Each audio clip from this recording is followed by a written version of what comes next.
A glimmer of hope in the Middle East. Israel and Hamas reach a deal. In a dramatic turn of events, Israel and Hamas have struck a deal that could potentially end the devastating 2-year war in Gaza. But here's where it gets controversial. The agreement, brokered by President Trump, involves a hostage and prisoner exchange, with Israel releasing Palestinian prisoners in return for Israeli hostages held by Hamas. This long-awaited breakthrough has sparked both hope and skepticism as the specifics of the deal remain shrouded in uncertainty. The deal, a complex web of negotiations. President Trump, taking center stage in this high-stakes diplomacy, announced on social media that both parties had agreed to the first phase of his ambitious peace plan. This includes an Israeli troop withdrawal to an agreed-upon line, a move that has been met with cautious optimism. Israeli Prime Minister Benjamin Netanyahu, after speaking with Trump, pledged to convene his government to sign off on the agreement. Hamas, in a statement, linked the deal to an end to the war and Israel's withdrawal from Gaza, while also calling on Trump to ensure Israel's compliance. However, the devil is in the details, and this is the part most people miss. The specifics of the exchange and the withdrawal line are still unclear. Trump's bold peace plan, a 20-point roadmap. In late September, Trump unveiled a comprehensive 20-point plan to end the war and secure the release of the remaining hostages. The plan proposes exchanging Israeli hostages for 250 Palestinian prisoners serving life sentences and 1,700 Gazans detained during the war. An anonymous official revealed that the approximately 20 living hostages are expected to be released simultaneously, likely on Sunday, while the remains of up to 28 hostages will be returned in stages. Yet the question remains, will this deal truly bring an end to the war?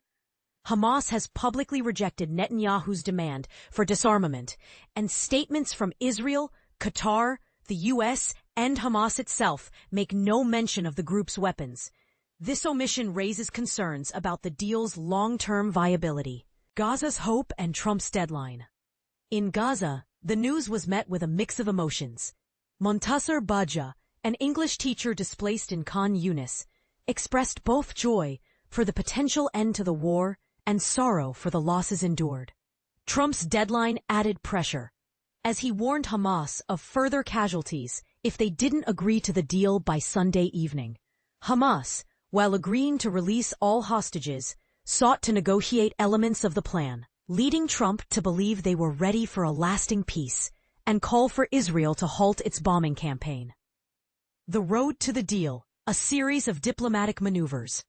The agreement emerged after intense negotiations in Egypt, with mediating countries pressuring both Israel and Hamas.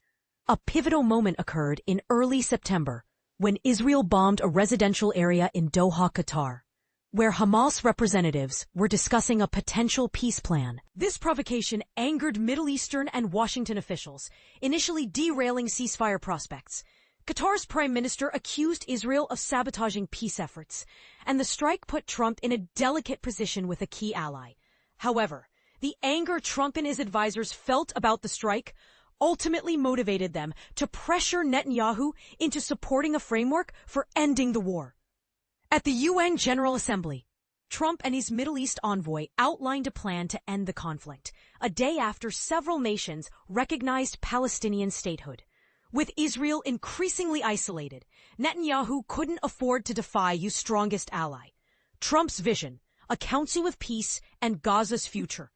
Trump's 20-point plan, presented at the White House with Netanyahu, envisions an immediate end to the war, the release of all hostages, an Israeli troop pullback, and aid influx into Gaza.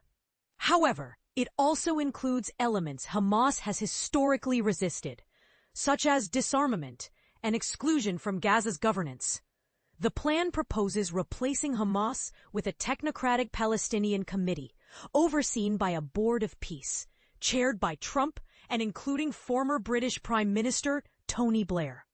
The proposal aims to transform Gaza into a de-radicalized terror-free zone and establish a special economic zone. It guarantees no forced displacement, allowing residents to leave or stay, with incentives to rebuild a better Gaza.